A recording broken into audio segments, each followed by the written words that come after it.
Magandang araw po mga idol at sa mga giliw kong tagapakinig. Nagkita-kita po tayong muli. Ako po ang inyong Tito Blair. Sa araw po na ito, pakinggan po natin ang kwento ni Pipoy. Unti-unting uubusin ng mga aswang ang mga antingero sa isang liblib na baryo sa Bungabon, Oriental Mindoro. Ito ang naging plano ng hari ng aswang para wala nang hahadlang sa kanyang mga plano. Ngunit nagkamali siya.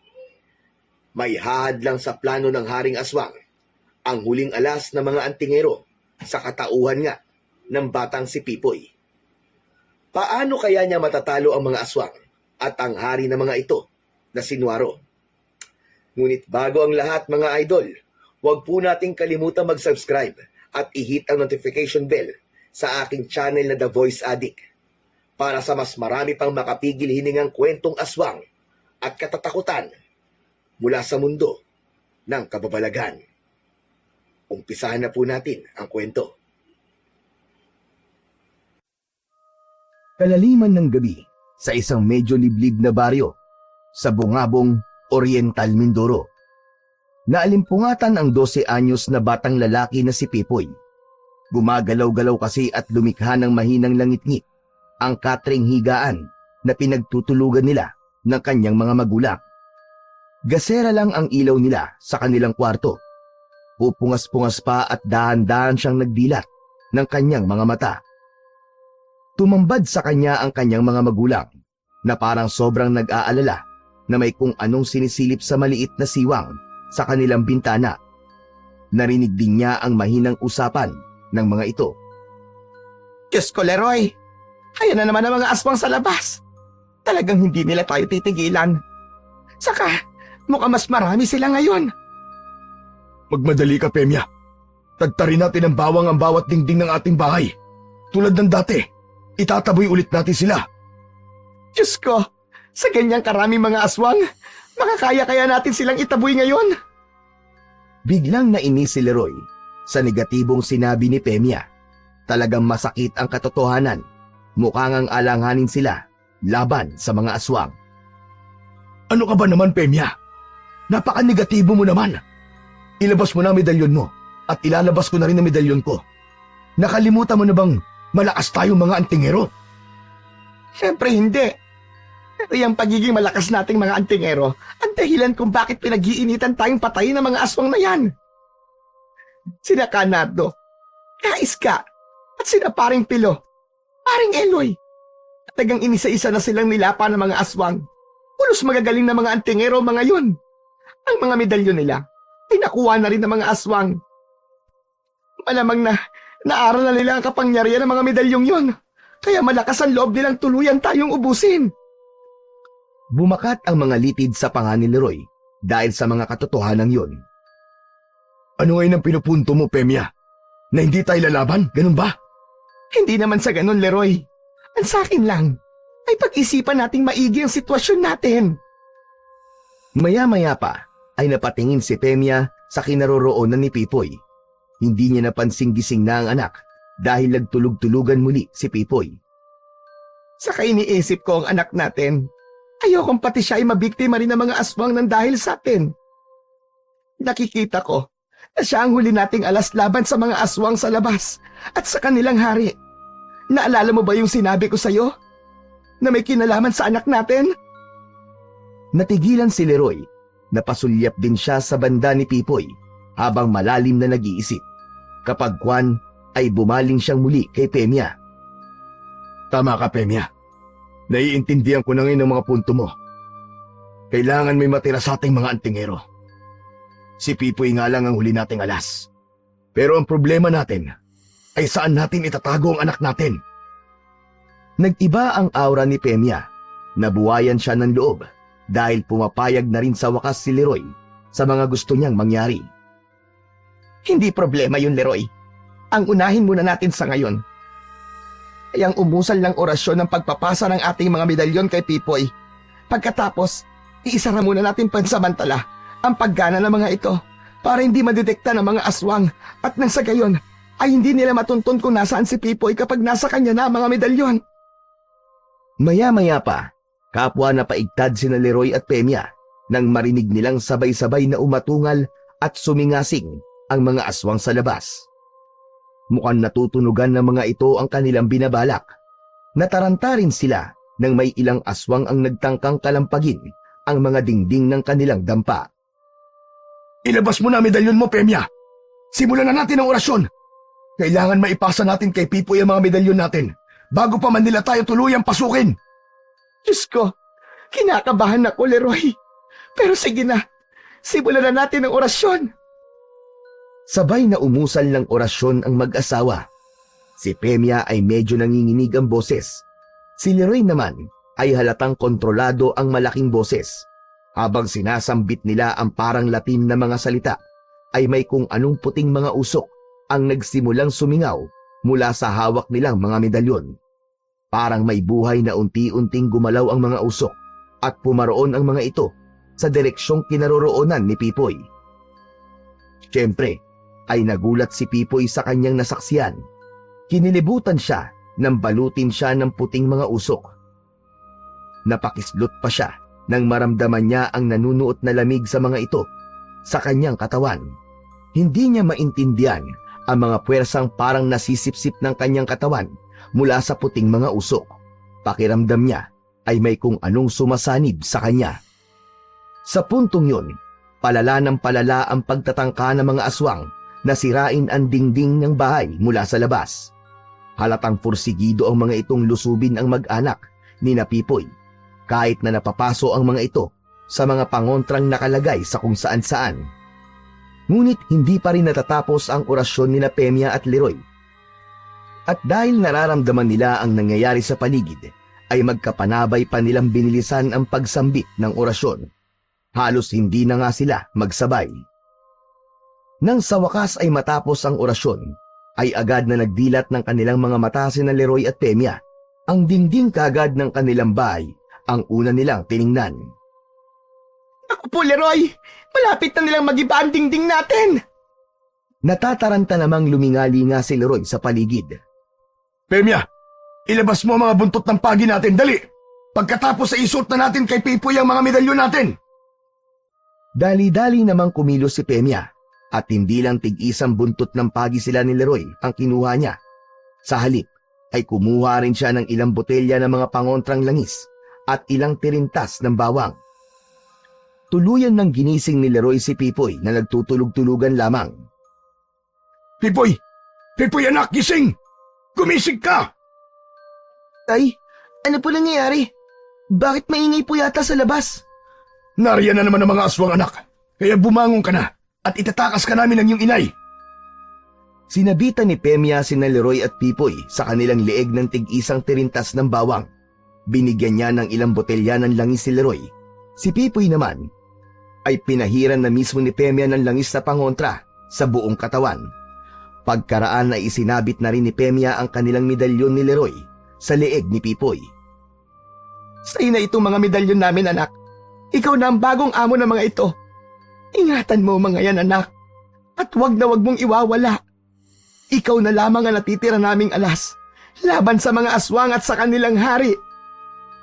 Hindi naman makapaniwala si Pipoy na ibinigay na sa kanya ang mga medalyon ng kanyang mga magulang. Ang alam niya'y makapangyarihan ng mga yon, at ang mga yon ang bale panlaban sana nila sa mga aswang na kasalukuyang umaatake sa kanila. Teka po, inay, itay, bakit niyo po ibinibigay sa akin ng mga medalyon niyo? Paano na po kayo niyan? Ako po ba ang kakalaban sa mga aswang ngayong gabi? Nagkatinginan sina Leroy at Pemya. Makinig ka, anak. Ako na ang bahala sa mga aswang na yan. Sumama ka sa inay mo at sundin mo ang anumang iuutos niya sa'yo. Hindi mo pa kaya makipaglaban, kaya itatakas ka ng iyong inay. Pero matatalo po kayo ng mga aswang kung wala po kayong suot na medalyon, itay. Huhubarin sana ni Pipoy ang isang medalyon na nakasuot sa kanya at ibabalik sana ito kay Leroy, pero pinigilan siya ni Leroy. Huwag mo nang hubarin yan, anak. Sa'yo na yan. Meron pa akong nakatagong medalyon dito at yun ang gagamitin ko laban sa mga aswang. Hindi totoong may isang medalyon pa si Leroy. Pagsisinungaling na lang niya yon para hindi na magpumilit pa si Pipoy. May sasabihin pa sana si Pipoy, pero lahat sila ay napaawang ang mga bunganga nang mapansin nilang tuluyan nang nagiba ng mga aswang ang dingding ng kanilang bahay. Isang aswang ang agad na nagtangkang pumasok mula sa nagibang dingding. Diyos ko, Leroy! May nakapasok na! Sige na, Pemya! Itakas mo na si Pipoy! Ako nang bahala rito! Inihanda ni Leroy ang mga hawak niyang buntot ng pagi at pangontrang langis. Nagkikislutan ang kanyang mga muscle sa katawan. Tanda na handa na siyang makipaglaban sa mga aswang na isa-isa nang nagsisipasok. Katakot-takot ang mga itsura at atungal ng mga ito. Si Pemya naman, nagmamadali niya ng inakay si Pipoy papunta sa ilalim ng kanilang malapad na katring tulugan. May pasadyang daanan doon na papunta sa silong ng kanilang dampa. Saan po tayo pupunta, Inay? Akala ko po ba itatakas tayo? Oo, anak. Itatakas talaga kita. Dito tayo sa silong dadaan para hindi tayo mapansin ng mga aswang. Nakinig kang mabuti sa akin, anak. Ang labasan nito ay papunta sa tanim natin, doon sa likod ng bahay. Doon ka dadaan at magtutuloy-tuloy ka hanggang sa may ilog-ilogan. Doon ay hanapin mo maliit na bangkang ginawa ng itay mo. Nakatali ito sa patay na puno roon. Sumakay ka, anak, ng bangka. Nakahiga at hayaan mo lang natangayin ka ng agos ng bangka. Huwag kang tatayo o uupo hanggang sa mag-umaga. Nasundan mo ba, anak? Mariing tumango si Pipoy, pero kinakabahan na rin siya dahil naririnig niya ang maingay na pakikipaglaban ng kanyang itay sa mga aswang. Pilit nga siyang sumisilip sa mga siwang mula sa silong para makita niya kung ano na ang nangyayari o kung ayos pa ba ang kanyang itay. Paano po ang itay? Kakayanin po ba niya mga aswang? Mukhang napakarami po nila, Inay. Nag-aalalang sumilip din si Penya sa mga siwang mula sa silong na kinaroroonan nila. Nakikita niyang buong tapang pa ring nakikipaglaban si Leroy kahit na halatang nahihirapan na ito. Sige na, Pipoy.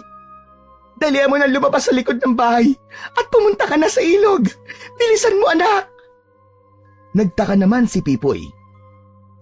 Hindi po kayo sasama, Inay? Ipinagtulakan na ni Pemya si Pipoy para kumilos na ito. Kailangan kong tulungan ang itay mo, anak.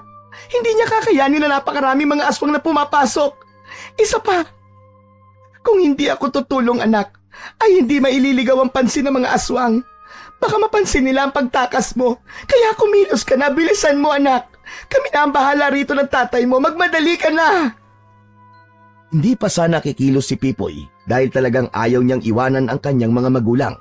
Pero nang ipagtulakan na siya ng kanyang inay, hanggang sa labasang tinutukoy nito, ay napilitan na ring humakbang ang kanyang mga paa. Hanggang sa nang makalabas siya, bigla na lang isinara pabalik ng kanyang inay ang pintuan ng silong. Naiwan siyang mag-isa sa labas sa may mga taniman. Hihiyaw sana si Pipoy at aatungal ng iyak, pero alerto sang sinenyasan ni Pemya na huwag gagawa ng anumang ingay. Huwag kang gagawa ng kahit na anong ingay, anak. Maririnig ka ng mga aswang. Patawad. Kung hindi kami pwedeng sumama sa iyo ng iyong itay, kailangang ikaw lang ang mabuhay. Ikaw ang maghihiganti para sa amin sa hinaharap. Ipangako mo, anak, na mananitili kang buhay. Sige na, anak. Tahimik kang pumunta sa ilog. At yung mga medalyon namin ay pakaingatan mo. At huwag na huwag mong iwawala. Mangako ka, anak. Ayaw pa sana talagang umalis ni Pipoy, pero katakatakang parang may puwersang humihila sa kanya palayo sa kanyang inay. Kaya naman ay wala na siyang nagawa, kundi ang tahimik na umiyak habang mariing umiiling. Otomatiko na dinala si Pipoy ng kanyang mga paa sa may ilog-ilugan, kung saan naroon na mismo ang tinutukoy na munting bangka ng kanyang inay. Totoo ngang nakatali ito sa patay na puno sa may pampang. Habang sumasakay si Pipoy sa bangka, naririnig niya ang mga palahaw ng kanyang mga magulang at ang katakot-takot na pag-atungal ng mababangis na mga aswang sa hindi kalayuan. Tinakpan ni Pipoy ang kanyang bibig ng kanyang palad upang pigilan ang pag-iyak. Bumabalong ang masaganang luha sa kanyang mga pisngi habang may mahihinang sinasambit. Nay, Itay, hindi maaari ito. Uulitin sana ni Pipoy ang kanyang mga sinambit, ngunit natigilan siya nang mapansin niyang mukhang may mga aswang na nagmamasid sa paligid at para bang may hinahanap. Kaya naman, ay dali-daling kinapa ni Pipoy ang lingkaw na pamutol ng tali ng bangka. Kabisado niya nang naroroon lang ito sa loob ng bangka. Nagmamadaling pinutol ni Pipoy ang tali ng bangka. Nang magsimula tong tangayin ng agos, ay alerto siyang mabilis na nahiga sa bangka, tulad ng ibinilin sa kanya ng kanyang ina. Ang mabituing kalangitan ang tumambag kay Pipoy. Abot-abot ang dalangin niya na nasa itaas, na sana'y hindi siya maabot ng mga aswang. Halos magdamag na tahimik na umiiyak si Pipoy. Bumaha sa kanyang balintanaw ang masasayang mga alaala nila ng kanyang mga magulang, hanggang sa tuluyan na siyang nakatulog.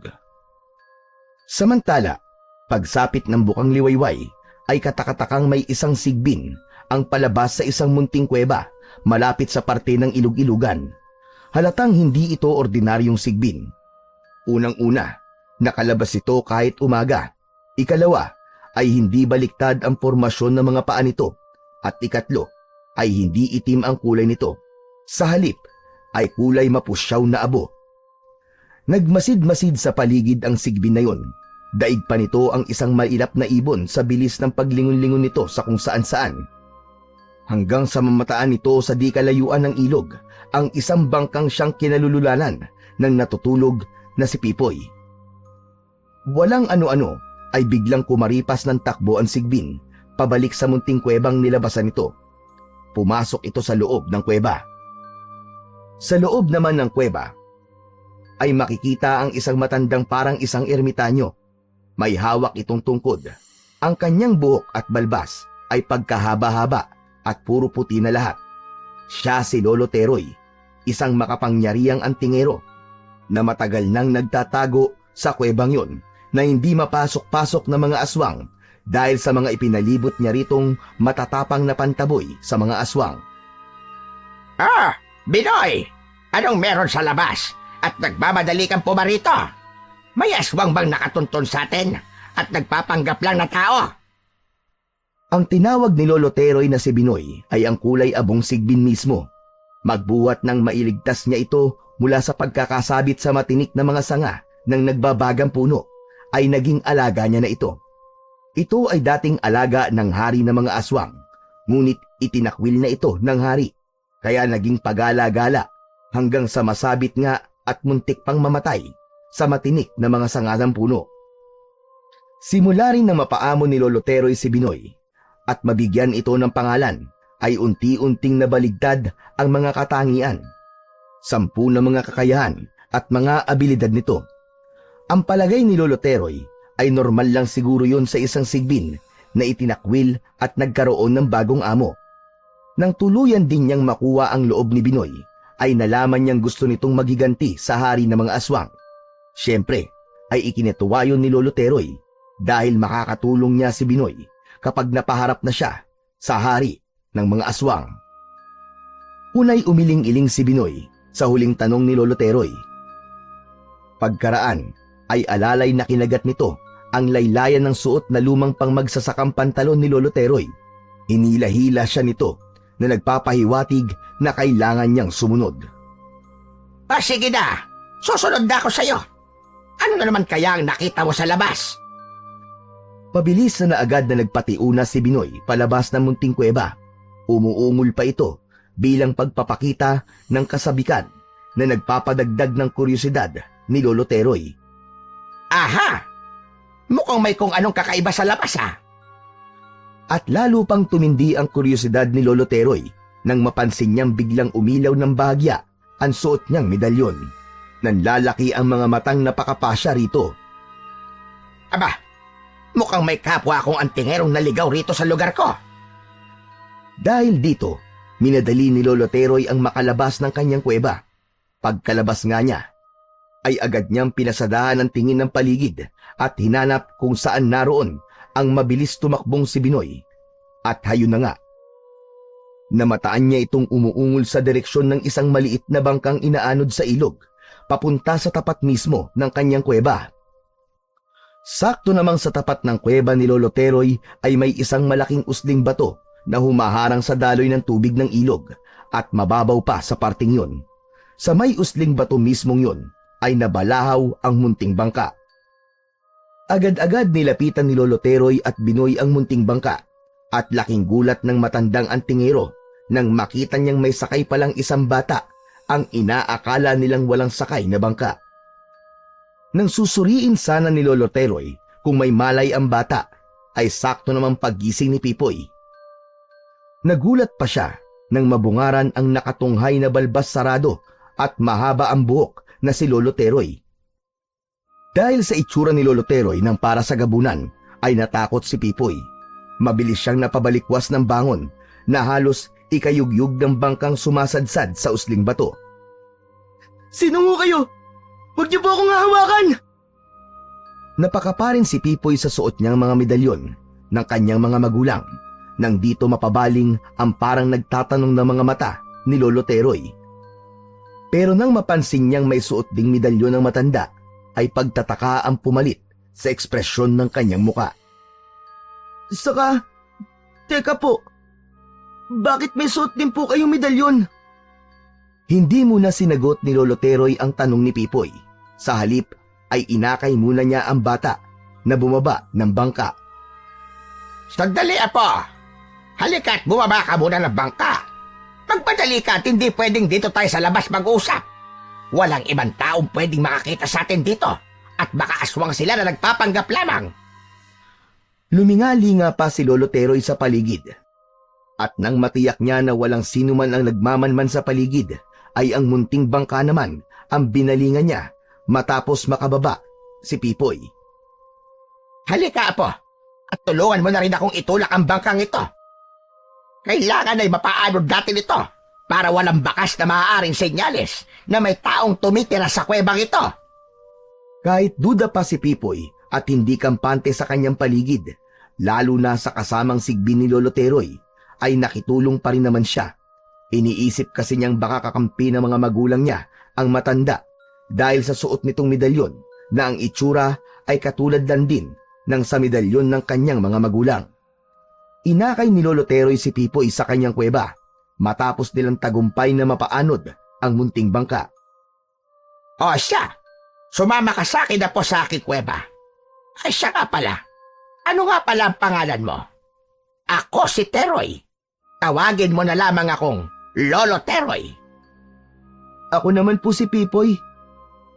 Anong lugar po ba ito? Mindoro pa rin po ba ito? Bakit po pala ganyan ang itsura nyo? Bakit meron din po kayong suot na medalyon? Saka anong klaseng hayop po itong kasama nyo?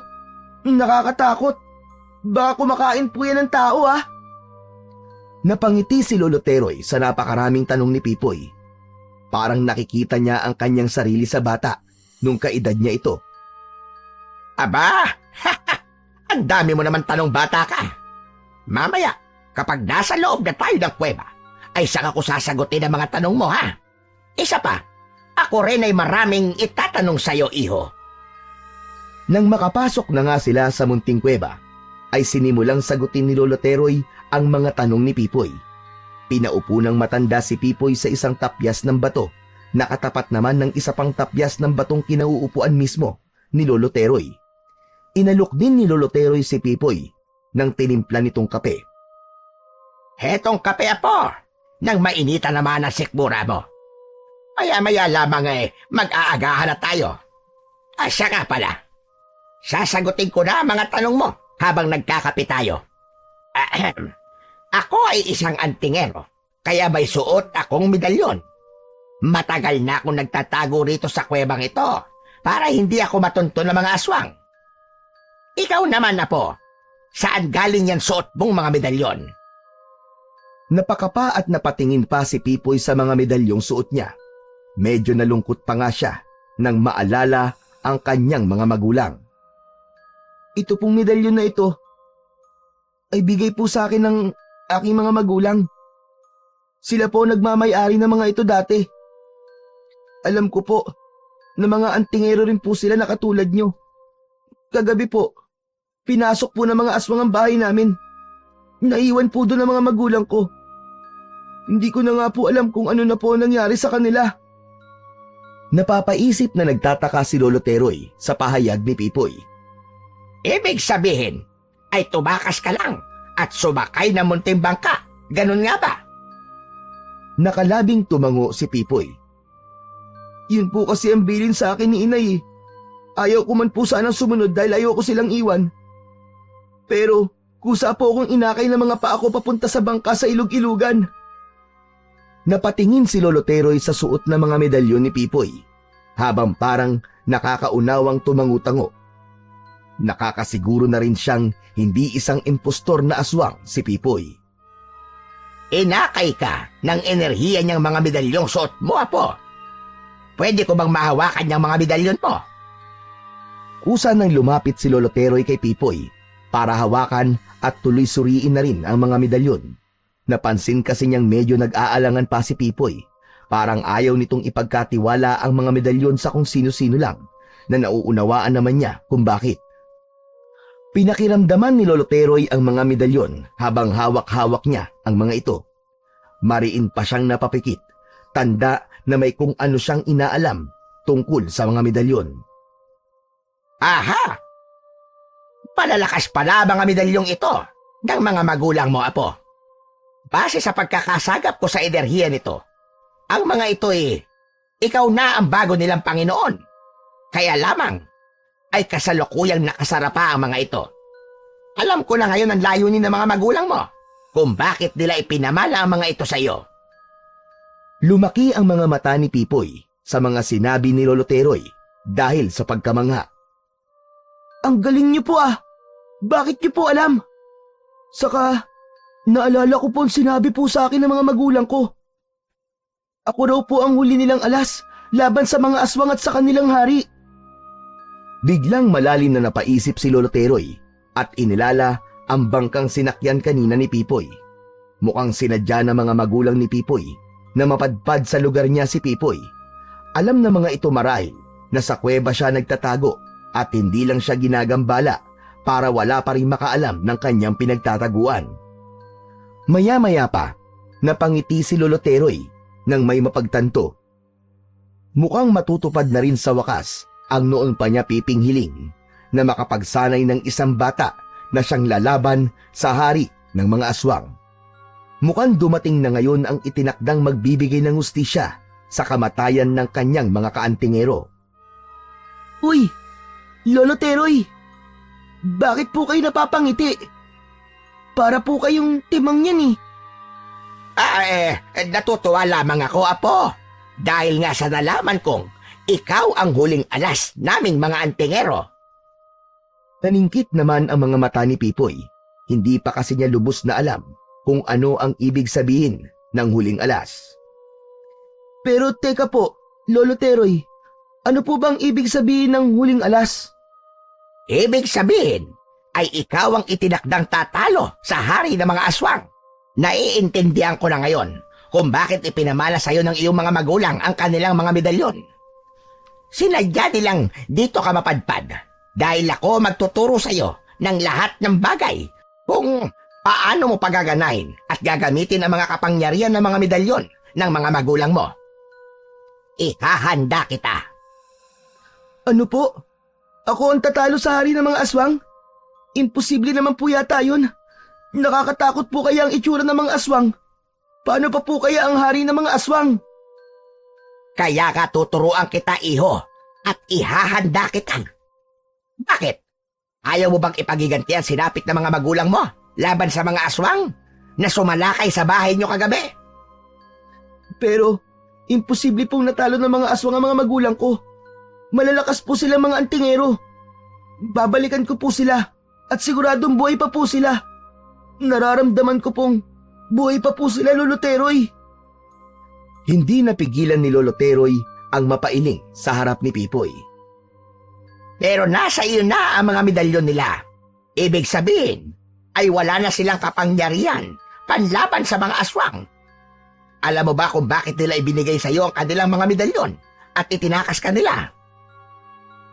Bakit po? Iyon ay dahil para hindi makuha ng mga aswang ang kanilang mga medalyon at para may susunod pa ring antingero sa angka ninyo. Isipin mo, Apo, nagtitiwala sila sa'yo na ikaw ang itinakdang tatalo sa mga aswang at sa kanilang hari. Isinakripisyo nila ang kanilang mga buhay para sa'yo at para sa kinabukasan ng mga susunod pang magiging mga antingero. Sandaling hindi nakapagsalita si Pipoy. Para bang tinitimbang niya ang lahat ng mga sinabi ni Lolo Teroy. Napapatitig siya sa mga mata ng matandang kaharap. Pero, bakit nararamdaman ko pa rin pong buhay sila, Lolo Teroy? Dahil, Apo, sa mga suot mong mga medalyon ng mga magulang mo. Kung gusto mo ay balikan natin ngayong umaga rin ang bahay nyo at tingnan natin kung nandoon pa nga ang mga magulang mo. Kumislap ang kasabikan sa mga mata ni Pipoy sa sinabing yun ni Lolo Teroy. Sige po, saka namimiss ko na po agad sila. At kapag nalaman kong wala na po talaga sila, humanda po sa akin ang mga aswang na yon. Uubusin ko po sila. Lihim na natuwa si Lolo Teroy sa ipinakitang galit na yon ng paghihiganti ni Pipoy. Importanteng sangkap yun para mas madali niya itong masanay sa lalong madaling panahon. Mamaya, matapos natin mag-agahan at makapaggayak, ay pupuntahan kagad natin ang bahay ninyo. Isasama natin siyempre si Binoy. Binoy? Teka, sino pong Binoy? Tinawag ni Lolo Teroy ang alaga niyang sigbin na abalang nagbabantay sa may bukana ng kuweba. Agad-agad naman itong lumapit, nakakawag-kawag pa ang mahabang buntot. Si Binoy, huwag kang matakot sa kanya. Dahil siya ay isa ng maamong sigbin. Malaki ang magiging papel niya para matalo natin ang Haring Aswang. Dati siyang alaga ng Haring Aswang, pero itinakwil siya bandang huli at hiniwang halos muntikan lang mamatay. Ako ang siya nagligtas sa kanya, kaya magmula noon ay ako na ang bago niyang amo. Nasa akin na ang kanyang katapatan. Hindi na siya alagad ng kadiliman.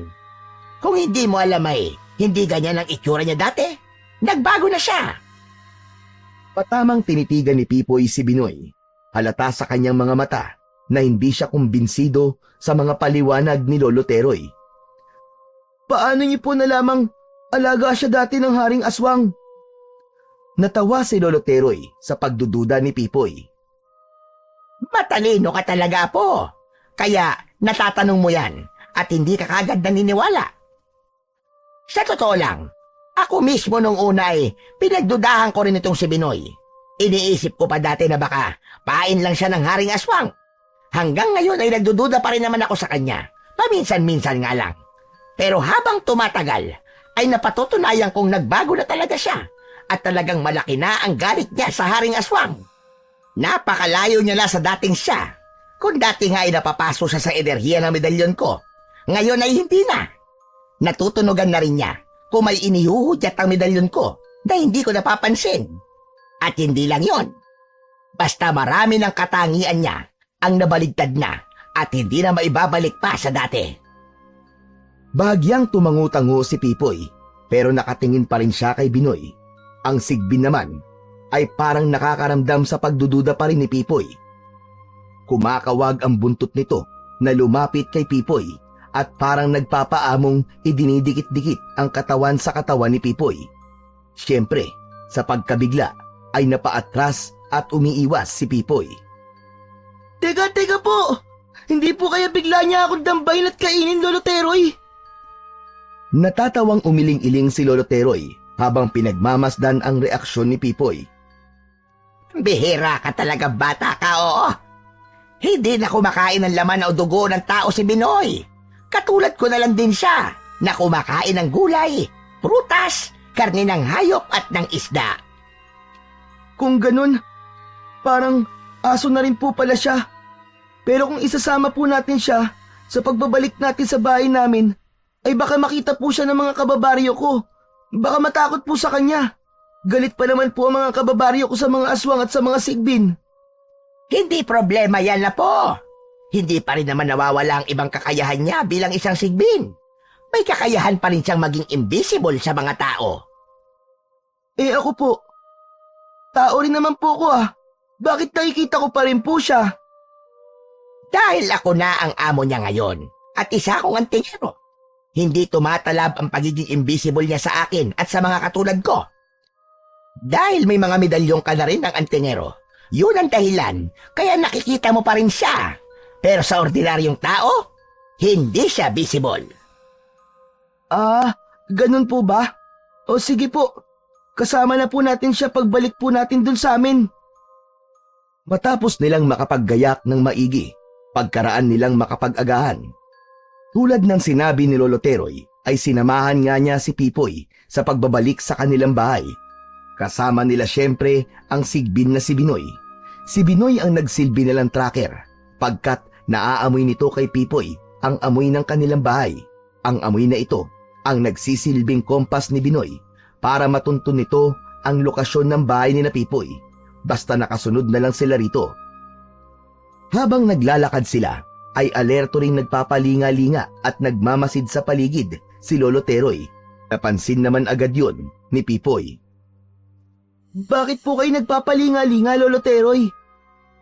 Para po kayong mailap na ibon na hindi mapakali sa kakalinga. Minamataan ko lang ang mga tao na papadaan na po. Sa kayo mga hayop sa paligid. Sinisiguro ko lang na hindi sila aswang na nagpapanggap lamang. Sa umaga kasi ay nagpapanggap silang ibang tao o kaya naman ay isang uri ng hayop. Maging ang hari nila ay ganun din. Alam ko na ang palatandaan kapag nagpapanggap na tao o hayop ang haring aswang. Minsan ko na kasi siyang nakalaban nang tangkain nila kung hulihin at patayin. Talaga po? Ano po ang palatandaan na sinasabi nyo? Si Binoy ang nagtuturo sa akin at napansin ko rin yun noon. Malalaman mo raw na haring aswang sa katawang tao o hayop ang nakikita mo kapag paiba-iba ang kanyang anino, tapos ay mailap ang kanyang mga mata. Iwas siyang tumitig ng matagal sa tao dahil mahahalatang medyo pula ang kanyang mga mata. Nakakatakot naman po pala ang haring aswang. Lolo Teroy, ano po pala mangyayari kapag nahuli po natin ang pagpapanggap niya? Kailangan mahuli siya kagad. Kaya lang ay hindi siya ganong kadaling mahuli. Lalo na ng isang normal na tao lang o kahit ng normal na antingero lang. Isang lubhang malakas na antingero lang ang makakahuli sa kanya. Lalo na kung kasing tuso rin ng haring aswang. Kayo po, malakas po kayong antingero, hindi po ba? Di kaya niyo pong huliin ang haring aswang kung sakali po makasalubong natin siya. Sinubukan ko na siyang hulihin noon, nung bago-bago ko pa lang na nakakasama si Binoy. Ngunit kulang pa ako sa pagkatuso, kaya nakatakas din siya kagad at nagpatawag pa ng ibang mga aswang. Alam na rin niyang sa akin na ngayon naglilingkod si Binoy. Si Binoy po pala. Malamang ay kabisado po niya ang amoy ng haring aswang. Tama ka, Apo. Kabisado nga niya. Babalaan din ako ni Binoy kapag nasagap niya ang amoy ng haring aswang, kahit malayo pa ito. At nang pagkakataong yun, ay biglang binalingan ng sigbin na si Binoy si Lolo Teroy. May inuungol ito kay Lolo Teroy na sinisikap naman niyang intindihin. Nako, eto na nga, Pipoy. Nasagap ngayon lang mismo ni Binoy ang amoy ng haring aswang. Ayon sa kanya, naroroon nito mismo sa bahay ninyo. At hindi lang siya ang naroroon ngayon. May iba pa siyang mga kasamang aswang. Mukhang may hinahanap sila. At malamang ay ang mga medalyon na suot mo. Gulat na gulat naman sa nalaman si Pipoy. Ho? Di ibig sabihin po hindi po tayo pwedeng tumuloy sa bahay namin. Tumango si Lolo Teroy at tinapik pa ang balikat ng bata. Gano'n na nga, Apo. Delikado na rin ngayon. Hindi pwedeng matunugan ng haring aswang yung mga suot mong medalyon. Mabuti na lang at pansamantalang isinara ang panggana ng mga yan. Mautak din talaga mga magulang mo. Saka tama lang na napadpad ka sa lugar ko. Kung hindi, malalantad ka talaga sa kanila. Protektado ang kuweba ko ng mga pangontra. Kaya ngayon, kailangan na natin makabalik kagad doon. At baka itong medalyong ko naman ang matunugan ng haring aswang. Ganun nga ang ginawa nila. Nagmamadali silang bumalik sa kuweba ni Lolo Teroy. Ngunit pagsapit nila roon, ay napansin nilang may grupo ng mga taong nagkukumpulan malapit sa bukana ng kuweba. Pilit ang mga itong nagtatangkang lumapit sa pasukan ng kuweba, ngunit katakatakang hindi sila makalapit man lang. Agad na nagkubli sina Lolo Teroy, Pipoy at Binoy sa malapad na sanga ng malaking puno sa isang tabi. Nako! Hindi normal na mga tao mga yan. Sila ay mga aswang. Pansinin mo, Pipoy. Hindi sila makaabante papasok sa kuweba ko dahil sa malalakas kong mga pangontra. Hala, paano po yan? Paano po tayo makakapasok sa kuweba? Hindi kaya matunugan nila ang medalyon nyo? Ang lapit lang nila sa atin. Kailangan may gawin tayo. Sandali lang. May kung anong dinukot si Lolo Teroy sa dala niyang telang supot na nakaipit sa bewang niya. Ilang piraso ng bawang. Sinenyasan nito si Binoy na lumapit. Sa pagkakagulat ni Pipoy, ay ipinanguya ni Lolo Teroy kay Binoy ang mga butil ng bawang. Ano pong ginagawa niyo, Lolo Teroy? Hindi po kaya maano si Binoy niyan? Huwag kang mag-alala, Pipoy. Hindi na tinatabla ng bawang si Binoy. Sabi ko nga, ay nabaligtad na ang maraming bagay sa kanya. Siya ang magtataboy sa mga aswang na yon. Manood ka sa mga mangyayari. Matapos nguyain ng sigbin na si Binoy ang mga butil ng bawang, ay biglang umusok ang kanyang mahabang nguso. Pagkatapos, ay dali-dali itong mabilis na tumakbo, pasugod sa grupo ng mga aswang, malapit sa bukana ng kuweba. Nagulat ang mga aswang nang mamataan nila ang papalapit na si Binoy. Agad na sinugod ni Binoy ng kagat ang isa sa kanila. Napaatungal ang isang yun dahil sa pagkapaso dahil sa laway ni Binoy na may katas ng bawang. Mabilis na sinugod ni Binoy ang isa pa at ang isa pa hanggang sa magsimulang mag-atrasa ng mga aswang at takot na nagsitakbo palayo ng kuweba. Humabol pa si Binoy sa mga aswang na yon hanggang sa tuluyan nang makaalis ang mga ito.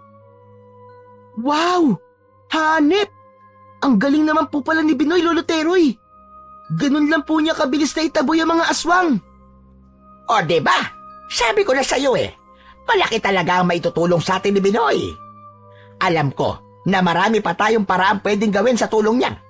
Marami siyang alam tungkol sa Haring Aswang at magagamit natin lahat ng yon laban mismo sa kanya. Tapos ngayon, nandito ka pa. Ikaw talaga ang kukumpleto sa mga kailangan para sa posibleng pagtalo sa Haring Aswang. Paanong ako po ang kukumpleto? Hinipo ni Lolo Teroy ang mga medalyong suot ni Pipoy. Dahil sa mga medalyong ito, Apo, kung pagsasama-samahin ng mga enerhiya ng mga ito kasama ang medalyong ko, tiyak na magiging sapat na para matalo ang Haring Aswang. Pero, Lolo Teroy, hindi ko nga po alam kung paano paganahin ng mga medalyong to eh. Paano ko po lalabanan ng Haring Aswang kung wala po akong karanasan sa pakikipaglaban? Nakikita ko lang po dati kung paano makipaglaban sina Inay at Itay. Pero hindi naman po sapat yung nakikita lang. Yun lang ba ang inaalala mo? Ha? Huwag kang mag-alala. Dahil sasanayin kita. Tara na, Pipoy. Tayo na sa kuweba. At baka may iba pang mga aswang na papunta na naman dito. Ngayon, malamang duda na sila sa kuweba ko. Malamang na magsisimula na sila mag-isip ng paraan kung paano nila mapapasok ang kuweba. Isa pa nakita na rin nila si Binoy. Sigurado kong ipapaalam nila ang lahat ng nangyari kanina sa kanilang hari. Samantala, sa baluarte naman ng mga aswang, humahangos na lumapit sa trono ni Haring Nuaro ang kanang kamay niyang 45 anyos na si Kurog. Kasama ito sa grupo ng mga aswang na hinabol ng sigbin na si Binoy. Hari Nuaro! Hari Nuaro! Meron akong importanteng balita sa'yo. Ano yon, Kurog? Nahanap na ba ninyo ang medalyon ng mag-asawang antingero na nahuli natin kailan lang? Hindi po iyon ang ibabalita ko, aming hari. May isa kaming kuwebang nakita na pinalilibutan ng mga pangontra, kaya hindi namin mapasok. Malamang po sa malamang na pinagkukutaan nyo ng isang antingero. At posible ring doon nagtatago ang sino mang humahawak ng mga medalyong inahanap natin. Namilog at tumalim ang titig ng mga mata ni Nuaro. Halatang galit na galit. Kung ganon, ay gumawa kaagad kayo ng paraan kung paano mapapasok ang kuwebang yun. Malamang na doon din nagtatago ang matandang antingerong si Teroy na noon pa natin hinahanap. Hindi natin pwedeng patagalin pa ang paghahanap sa kanila. Hindi sila dapat makapaghandang maigi. Sigurado kung magbabalak silang pabagsakin ako at ang lipi nating mga aswang. Masusunod po, aming hari. Gagawin po namin ang lahat ng aming makakaya para mabaliktad ang enerhiya ng mga medalyon na mga antingerong nakuha na natin at para makabuo kami ng mga pangontra sa mga medalyon na mismo. Gawin niyo ang lahat ng paraan. Ito ang makapangyarihang kong diamante. Gamitin niyo sa pagpopormula ng mga pangontra. Nakayukong inabot ni Kurog ang kulay itim na diamante ni Nuaro. Nanginginig pa ang mga kamay nito. Palibasa ay talagang malakas ang enerhiya nito. Tatalikod na sana si Kurog nang may isang bagay pa siyang naalala.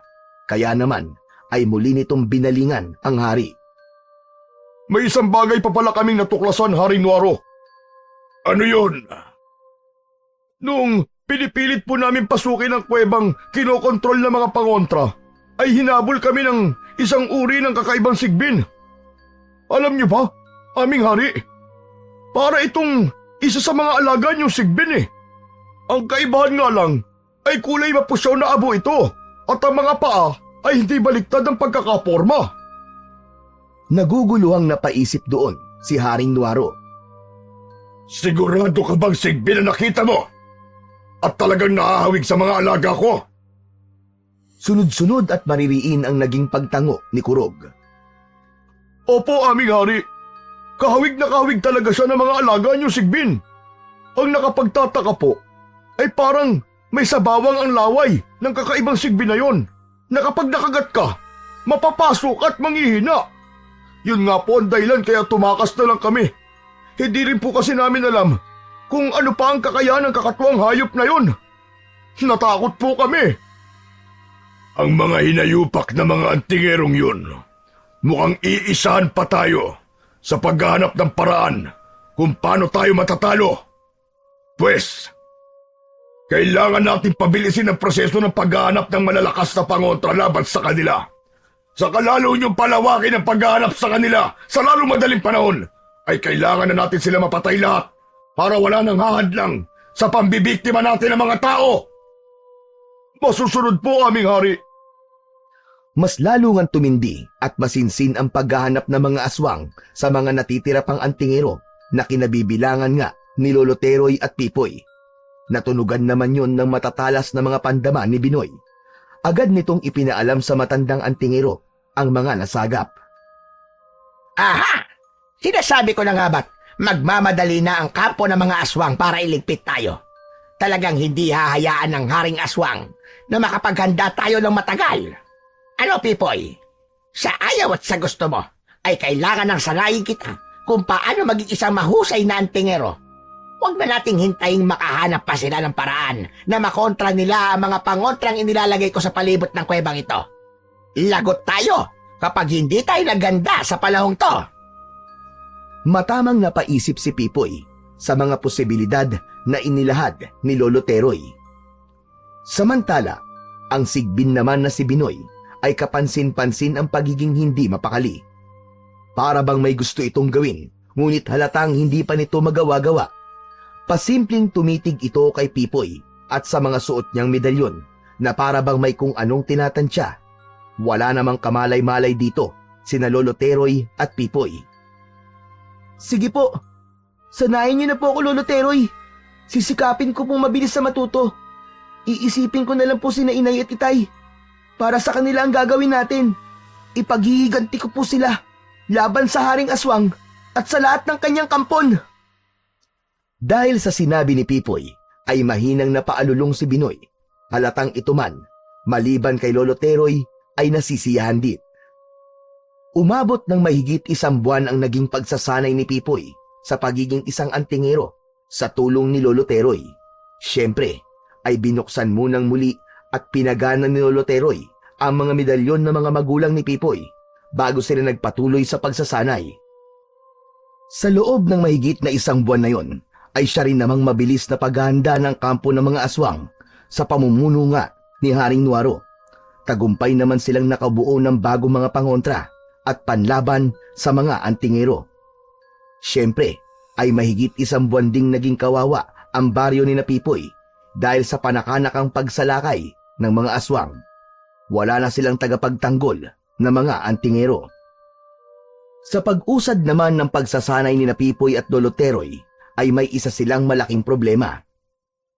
Malakas ang kapangyarihan taglay ng mga medalyon ng mga magulang mo, Pipoy. Ngunit magiging mas malakas pa ang mga yan kung mapagsasama natin sa iisa.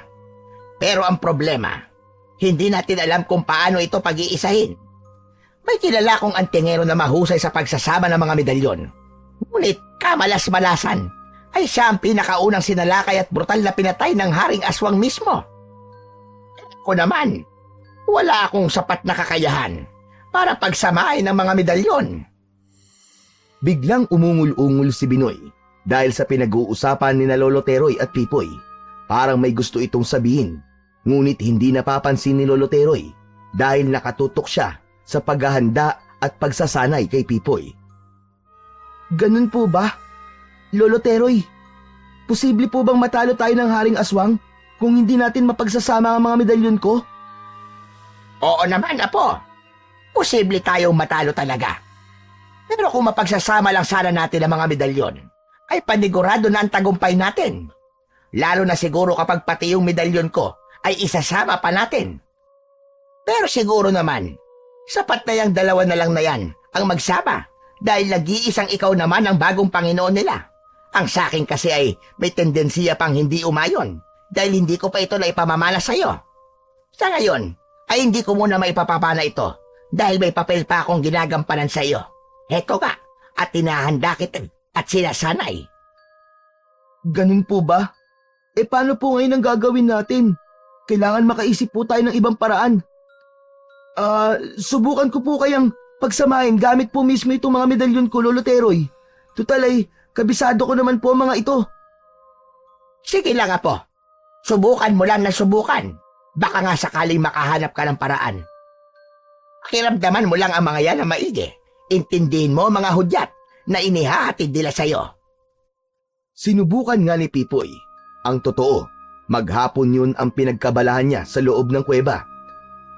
Habang nagsisikap siyang gawin ang pagsasanib ng mga medalyon niya'y pirming nasa tabi niya at nagbabantay ang hindi mapakaling si Binoy. Palagi itong nakatitig sa suot ng mga medalyon ni Pipoy at parang may kung anong mahinang iniungol na hindi naman napapansin ni Pipoy. Si Lolo Teroy ang nakapansin ng kakatwang ikinikilos ni Binoy. Nagtataka siya. Pasimple lang niya itong inoobserbahan at iniisip kung ano ang kahulugan nito. Ano kaya ang motibo ng alaga niyang sigbin? Bakit kaya ganun na lang kung titigan nito ang suot na mga medalyon ni Pipoy? Ano kaya ang inuungol nito? Biglang kinabahan si Lolo Teroy nang maisip niyang hindi kaya nagsisimula ng bumalik sa dati si Binoy. Paano pala kung pagpapanggap lang lahat ni Binoy ang mga pagbabago nito, pati na ang katapatan nito sa kanya? Hindi kaya nagpapadala siya ng lihim na mensahe sa Haring Aswang sa pamamagitan ng kakatwang ungol nitong yun? Sa takot ni Lolo Teroy na baka tama ang mga kutob niya, ay dali-dali niyang nilapitan si Pipoy. Hinila niya ang bata sa isang tabi na malayo kay Binoy at may ibinulong dito. Pipoy, kailangan nating mag-ingat kay Binoy. Ho? Pero bakit ho? Basta, hanggat maaari, ay iwasan o layuan mo na siya. May mga kakaiba ako napapansin sa kanya habang katabi mo siya. Napapatitig siya sa mga medalyon mo na parang may kung anong kahulugan. May kung ano rin siyang inuungol. Natatakot akong baka lihim siyang naghahatid ng mensahe sa Haring Aswang. Pero akala ko po ba kayo na po ang amo niya? Sabi rin po niyo, nagbago na po siya. Ano na po ngayon ang gagawin natin kay Binoy? Natatakot din po ko. Baka mamaya lang bigyan niya tayong lapain. Ay maliit na parang silid dito sa loob ng kuweba. Itatali at ikukulong ko sa roon. May herbal na pampatulog akong ihahalo sa kanyang pagkain mamaya. Kaya madali ko lang na magagawa yon. Saglit na natigilan si Pipoy. Napalingon pa siya at napaisip sa kinaroroonan ni Binoy. Napansin niyang parang may kung ano pa rin itong inuungol habang nakayukong nakapikit. Agad na itinuro ni Pipoy kay Lolo Teroy ang ginagawa ni Binoy. Kita mo na! Hindi ba't kakatwa ang ikinikilos niya? Pero may biglang naisip si Pipoy. Hindi po kaya parang nag-oorasyon siya, Lolo Teroy? Naaalala ko po kasi nung nag-oorasyon sina Inay at Itay. Nakayuko silang nakapikit habang may inuusal. Parang ganyan na ganyan po ang ginagawa ni Binoy. Pinag-isipan yon ni Lolo Teroy at totoo naman ang paghahambing ni Pipoy. Para nga talagang sumasambit ng orasyon si Binoy. Ano man ang kahulugan ng pagkakaganyan ni Binoy, ay ikukulong pa rin natin siya para mas makasigurado tayo. Sa ngayon, ay wala pa namang kakaibang hudyat sa akin ang medalyon ko. Malalaman naman ng mga medalyon natin kung may kakaibang nangyayari sa paligid natin. Kung sakali mambanta sa atin si Binoy, ay ipapaalam din sa atin ng mga medalyon. Bandang gabi nga ay hinaluan ni Lolo Teroy ng herbal na pampatulog ang pagkain ni Binoy. Nang makatulog naman si Binoy, ay agad itong tinalian ni Lolo Teroy at ikinulong sa isang maliit na silid sa isang banda ng kuweba. Sinarahan yun ni Lolo Teroy ng parang rehas na matibay na kahoy. Nang sumapit naman ang hating gabi at parehong mahimbing nang natutulog sina Lolo Teroy at Pipoy, ay nagising naman si Binoy. Tila nagulat pa ito nang matagpuan nito ang sariling naroon na sa kulungan at nakatali pa. Parang kawawang nagpumilit makawala si Binoy, ngunit dahil sa higpit ng tali ay wala itong nagawa. Sinilip mula sa mga siwang ng rehas na kahoy ang mahimbing na sina Lolo Teroy at Pipoy sa isang banda. Maya-maya pa, muli itong nahiga, ipinikit ang mga mata at mahinang umungol-ungol na parang nag-oorasyon. Lumitaw si Binoy sa panaginip ni Pipoy at sa harap ng batay, unti-unti siyang nagbago ng anyo. Naging isa siyang matandang antingero na may hawak na tungkod. Si Apo Benito, ang mismong tinutukoy ni Lolo Teroy na makapangyarihang antingerong may kakayahang magsama-sama ng mga medalyon tungo sa iisa. May mahahalagang mga bagay na isinalaysay si Apo Benito kay Pipoy.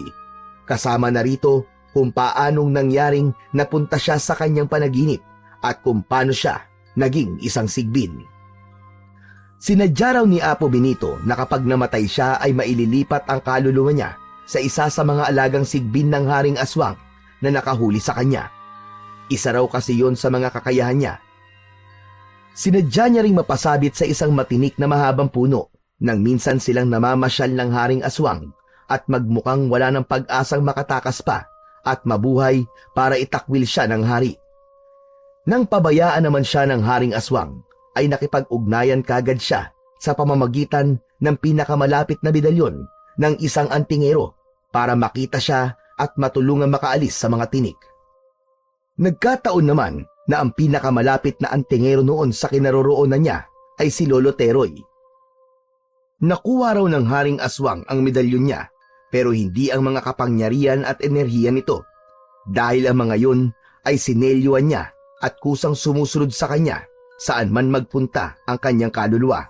Ibig sabihin ay wala nang laman ang mga medalyong napunta sa hari at hindi na yon mapapakinabangan. Ngayong nandito na raw si Pipoy at namamanginoon sa dalawang medalyon at nanganganib daw sila sa napipintong pagsalakay sa kanila ng mga aswang, ay panahon na raw para pag-isahin ang kanyang mga medalyon para malabanan at matalo ang Haring Aswang. Ngayon lang daw siya tuluyang nagpakita dahil ngayon lang daw mismo tuluyang nakumpleto ang mga orasyon na noon pa niya sinasambit na lingid sa kaalaman ni Lolo Teroy. Takong huli, binilinan ni Apo Benito si Pipoy na kalagan siya at palabasin sa kulungan. Sinabihan din niya si Pipoy na siya na raw ang bahalang magsabi kay Lolo Teroy ng tungkol sa kanya. Magmadali raw siya dahil sa anumang sandali ay baka raw biglang lumusob ang mga aswang sa kuweba. Kailangan daw maisagawa na niya ang orasyon para sa pagsasanib ng dalawa niyang medalyon sa lalong madaling panahon. Nagising naman agad si Pipoy matapos niyang mapanaginipan si Apo Benito. Ginising din niya si Lolo Teroy at ikinuwento ang lahat ng detalye ng kanyang panaginip. Matapos marinig lahat ni Lolo Teroy ang salaysay ni Pipoy, ay sakto namang nagsipag-ilaw ang kanika nilang medalyon. Pagkakapa nila'y pareho ang natanggap nilang hudyat mula sa aktibo ng espiritu ni Apo Benito. O nga, Pipoy! Espiritu nga ni Apo Benito! Tuwang-tuwa si Lolo Teroy, kaya naman ay agad niyang pinalaya si Binoy sa maliit na kulungang silid. Alam niya na ngayon na nananahan si Apo Benito sa katawan ni Binoy, kaya naman mula nooy, Apo Benito na ang tawag nila sa kasama nilang Sigbin sa halip na Binoy. Agad na nagsagawa ng orasyon si Apo Benito sa mga medalyon ni Pipoy. Orasyon ng pagsasanib puwersa ang kanyang sinambit. Pinahiga niya si Pipoy sa ibabaw ng malapad na tapyas na bato para mahawakan ng kamay niya. Nakamay nga ng isang Sigbin ang mga medalyon ni Pipoy. Matapos ito'y may idinagdag pang orasyon si Apo Benito at ito'y pagsasalin ng ilan niyang kapangyarihan kay Pipoy. Sinelyuhan din niya ang mga yon para manatili ring sumusunod sa kaluluwa ni Pipoy kahit kapag siya ay namatay na. Nagtagumpay naman ang pagsasanib puwersang isinagawa ni Apo Benito. Ang dating dalawang medalyon ni Pipoy ay naging iisa na lang.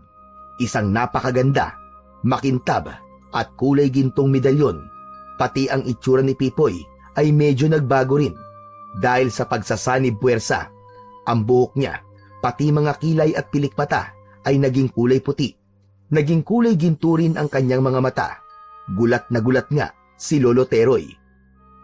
Aba! Ang astigal ang itsura mo, Pipoy! Pwede mo na sugurin ang haring aswang ngayon. Aniguradong manginginig sa takot ang mga damuhong yon kapag nakita ka. Maging si Pipoy ay hindi makapaniwala nang tingnan niya ang sariling refleksyon sa malinaw na tubig ng maliit na lawalawaan na nasa loob ng kuweba. Hindi niya rin alam kung ano ang damdaming pangingibabawi niya, kung takot ba, kaba, tuwa, o pagkamangha.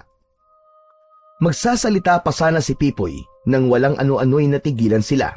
May kung anong paparating na ugong silang naririnig na nagmumula sa labas ng kuweba. Nanlalaki ang mga matang nagkatinginan, sila Lolo Teroy at Pipoy. Ang Sigbin naman na si Apo Benito ay alertong pumaroon sa may bungad ng kuweba at may kung anong sinilip at pinakiramdaman sa madilim na labas. Pagkatapos nun ay nagmamadaling muling bumalik at lumapit kay Lolo Teroy. May mga hudyat siyang ipinarating kay Lolo Teroy. Diyos ko po! Yan na nga ba sinasabi ko? Lulusubin na tayo ng mga aswang, Pipoy! Kasama rin nila ang kanilang hari. Handa ka na ba, Apo?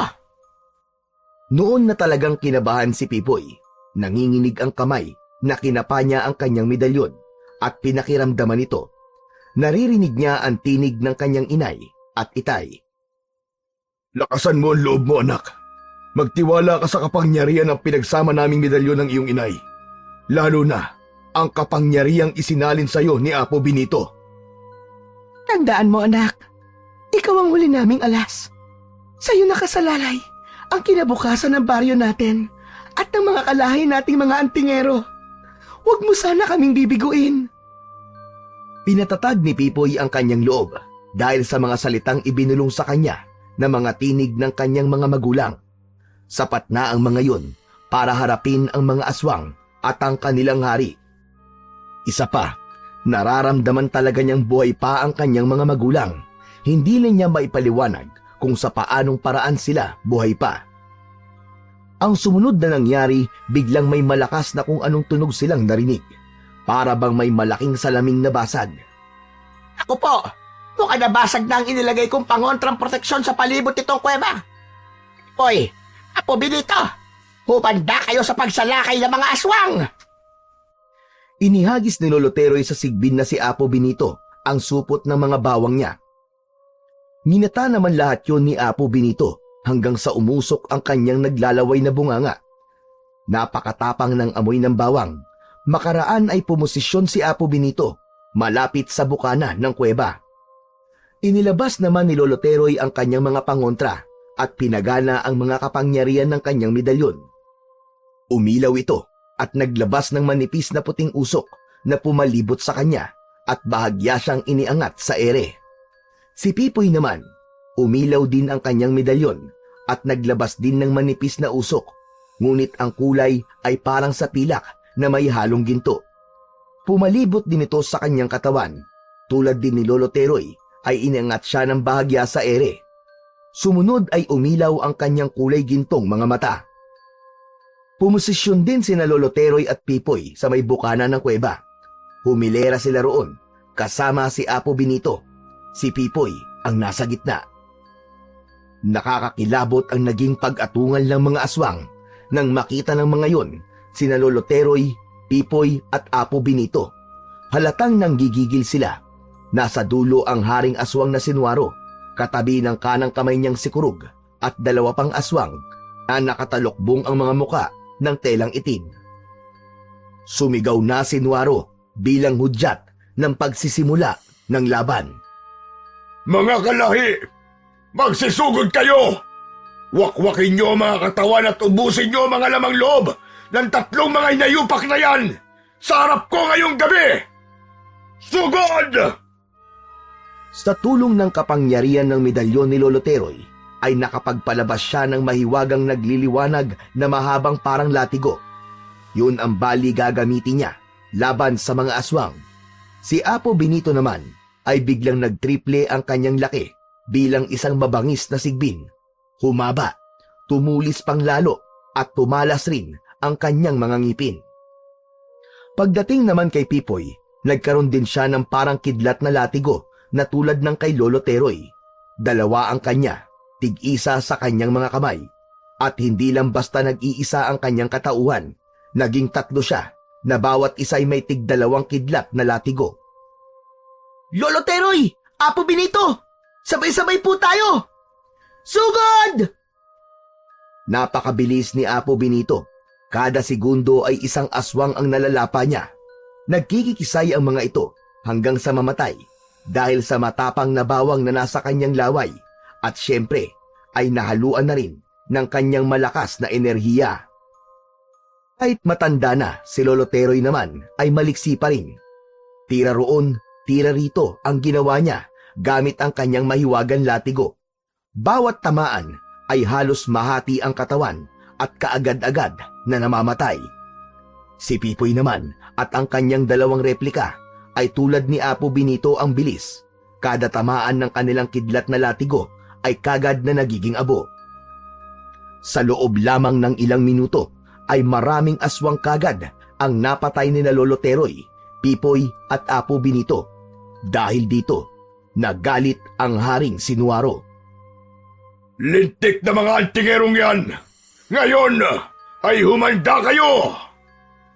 Binalingan ni Nuaro ang dalawang aswang sa tabi niya na may mga talukbong ng telang itim sa kanilang mga muka. Uutusan na sana niya ang mga ito na sumugod, ngunit parang may naalala siyang mas dapat munang mauna. Sa halip ay si Kurog ang binalingan at inutusan ni Nuaro. Kurog, ilabas mo ang diamante kong itim. Utusan mo itong paramihin ang katauhan ng mga natitira kong kalahi. Huwag kang titigil! Hindi dapat tayo maubos! Agad namang sumunod si Kurog. Bigla-bigla ay nagtriple kagad ang dami ng mga natitirang aswang na kakalabanin ni Pipoy. Nang mapansin nga ito ni Pipoy, ay nanlaki ang kanilang mga mata. Naku po, Lolo Teroy! Naloko na! Paano po nangyari biglang dumami ng ganyan ng mga aswang? Malamang ay kagagawa niya ng kapangyarihan ng haring aswang. Diyos ko, papapagod tayo nito. Kailangan may gawin tayo. At medalyon mo, Pipoy, konsultahin mo kung ano dapat gawin. Wala bang hudyat yan sa'yo? Hinapa ni Pipoy ang kanyang medalyon at ikinonekta ang kanyang isip dito. Tulad ng inaasahan niya, nagatid kagad to ng mensahe kung ano ang dapat nilang gawin. Lolo Teroy, Apo Benito, makinig po kayo sa akin. Kailangan niyong kapain tong medalyon ko. Pagkatapos ay pumikit po kayo. Hawakan po niyo ang inyong mga mata. Pagdilat niyo, makikita niyo pong naiiba ang kulay ng original na mga aswang kaysa sa mga kopya nila. Ang mga yun lang po ang tirahin niyo. At pati ang mga kopya nila ay agad na mamamatay. Nang wala ng tanong-tanong pa, ay agad sumunod sina Lolo Teroy at Apo Benito. At tulad ng sinabi ni Pipoy, Pagdilat nga nila ng kanilang mga mata, ay natukoy kagad nila kung alin ang orihinal na mga aswang na kailangan nilang puntiryahin. Ayos, Pipoy! Hindi na tayo gano'ng mapapagod dito! Umungol naman si Apo Benito bilang pagsang-ayon. Ano, Lolo Teroy? Apo Benito! Sugod na! Kahit medyo pagod na, ay lalo namang bumilis ang kilos ni na Pipoy, Lolo Teroy at Apo Benito. Kaya naman ay kay dali lang nilang napatumba ang natitirang mga aswang sa pamamagitan ng pagtira lang sa kanilang orihinal na katawan. Kada patama sa orihinal na aswang ay kasamang napapabagsak at namamatay ang napakarami nilang mga kopya.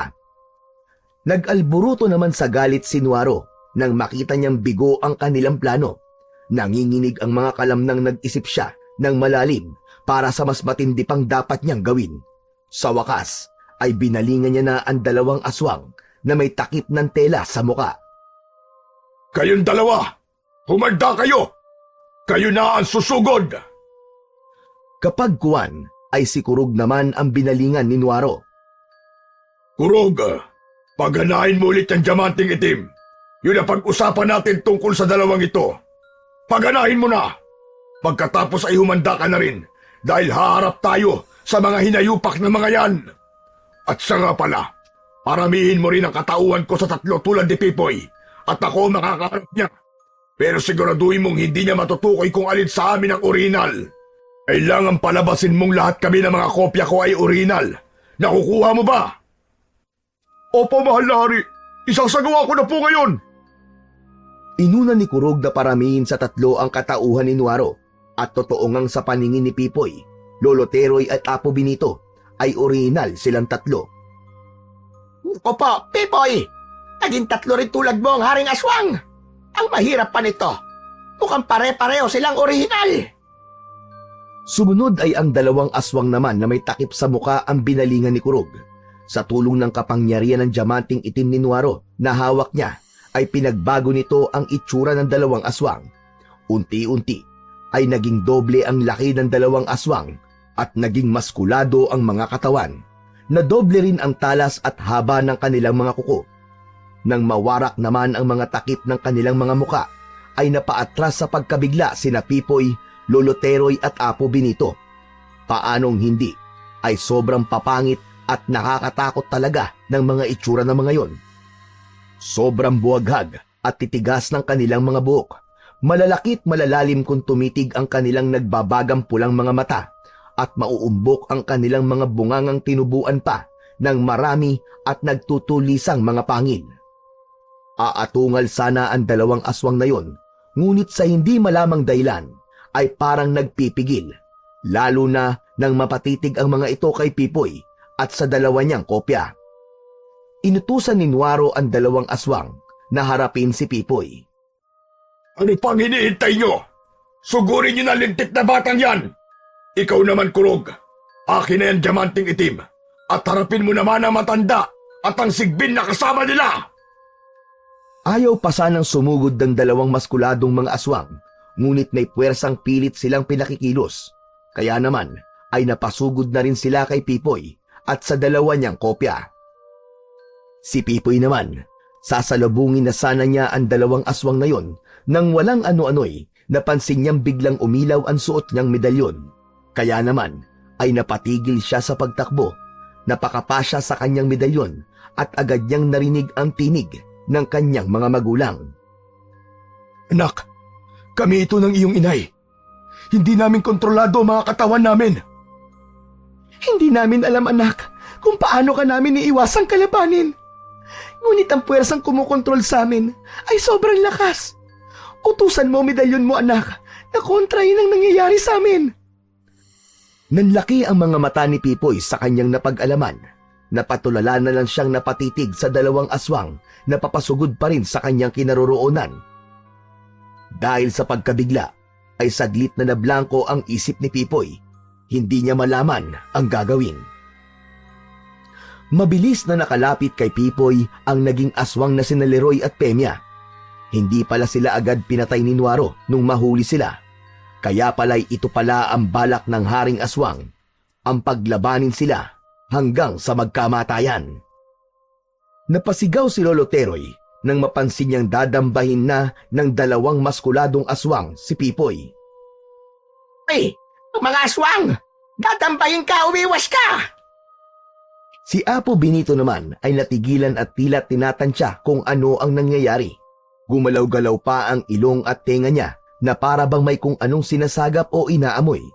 Maya-maya pa, lalong umusok ang nguso niya at lalo pang dumami ang inilalabas na laway.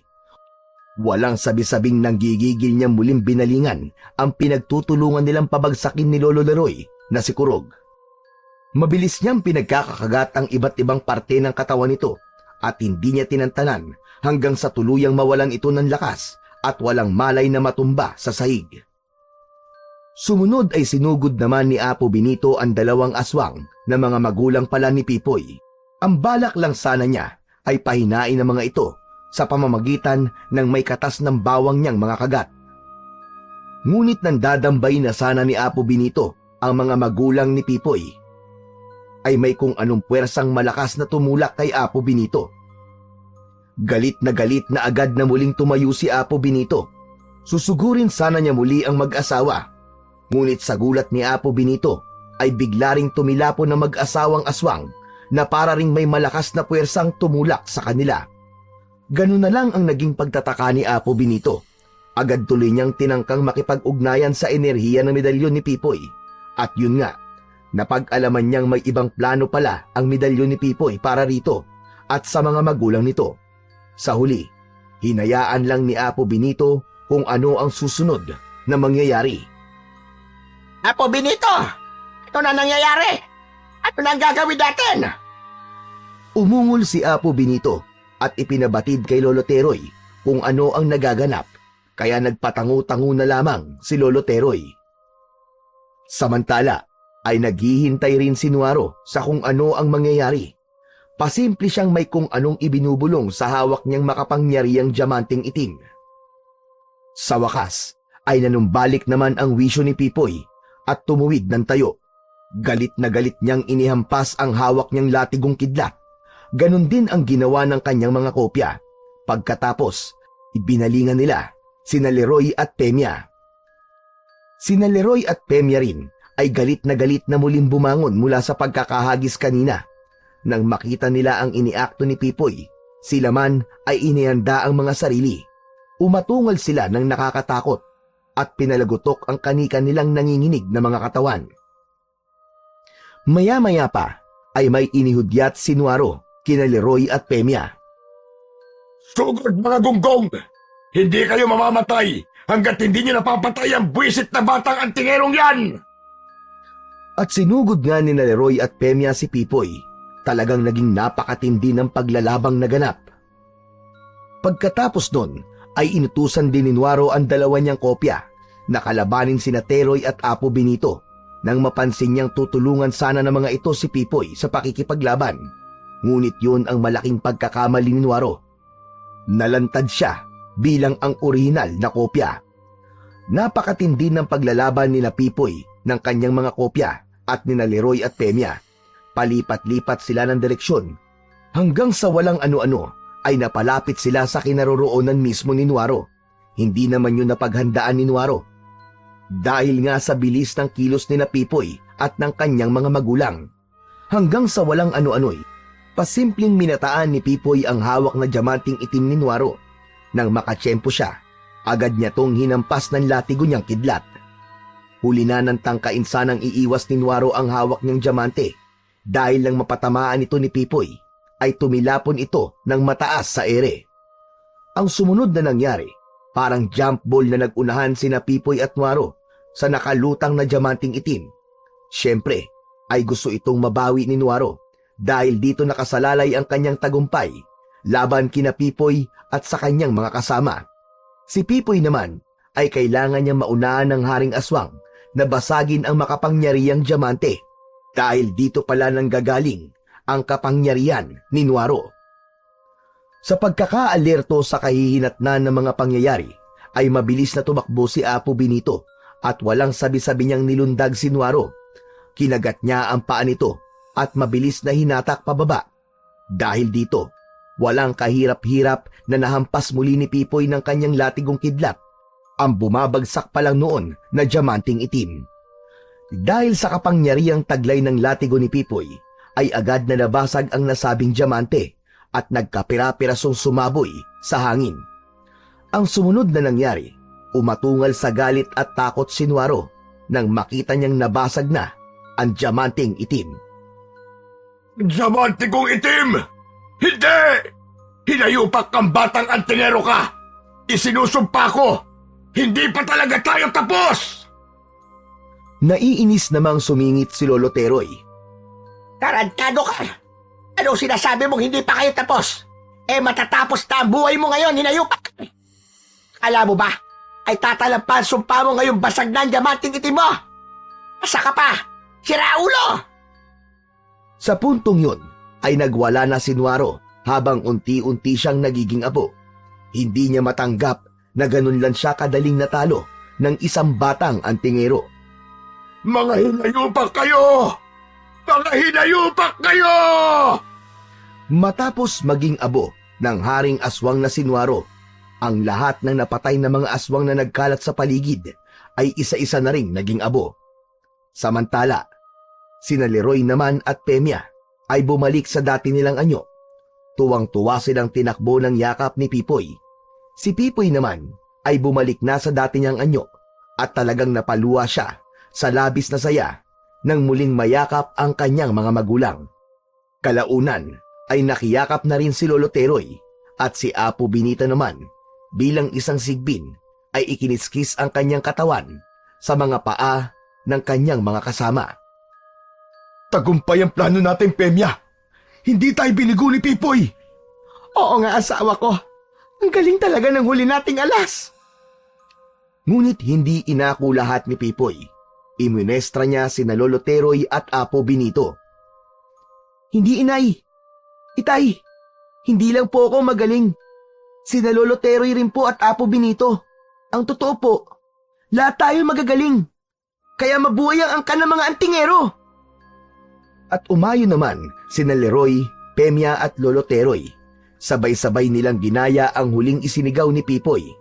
Si Apo Benito rin naman ay nakisabay at ito ang inalulong niya. Tapos na!